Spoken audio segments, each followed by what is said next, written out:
Good morning. We're back at Fort la Reine Museum. This time I'm very pleased to be joined by James Kostuchuk. He's a member of the Portage Heritage Advisory Committee and he's a volunteer here at the museum. Pleasure to chat with you this morning. Yeah, nice to meet you too. Yeah. You guys work really hard at putting together education kits for kids that come to the museum. Talk to us a little bit about some of these really cool artifacts we have. We're going to take a walk back through time this morning, James. What have you got for us? Oh, well, today we're going to be talking a little bit about the history of Portage Prairie through some artifacts, and the purpose of using artifacts in classrooms and bringing classrooms out to the museum is that we want to foster curiosity, and I hope to do that with you this morning. Yeah, well, getting a chance to chat with you, I know we wanted to talk about the advent of light. Of course, settlers coming to Portage la Prairie. You know, we're standing in front of the old West Prospect Schoolhouse here. Old buildings like that didn't used to have a lot of light back in the day. What do we got in front of us here? Yeah, for sure. So this is a very early artifact in the history of light in Portage la Prairie, and we talked about this earlier, and I asked you to kind of take some guesses at what you thought it might be. I thought it was a component of a radiator, or the middle part looks like wind chimes, but that's not actually what it is.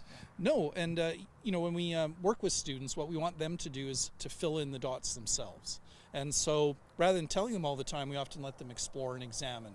And so in this case, this is actually for making candles. And so you would pour your wax in here, made out of beef tallow and beeswax and a wick, and this would make your candles for the week. Very cool artifact indeed that you guys have been able to keep here at the museum. Of course, as time moved on, we moved over to some of the lanterns in front of us. Talk to us a little bit about these models. For sure. So every home on the prairies when the settlers came would have had a house lamp, kerosene lamp.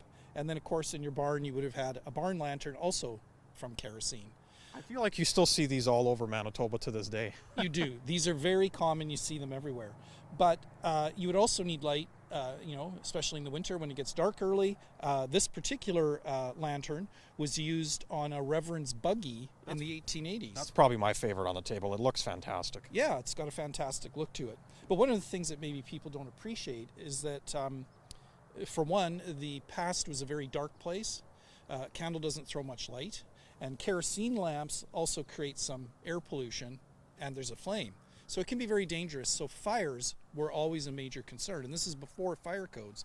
What's in front of me here? Yeah. So this is our last lantern, and this is actually the first fire chief of Portage la Prairie, Reuben Roxburgh's fire lantern. And what made it special is that you could seal the top of the chimney so that the flame would be contained. And so this became very important in Portage Prairie because we had a lot of fires in town.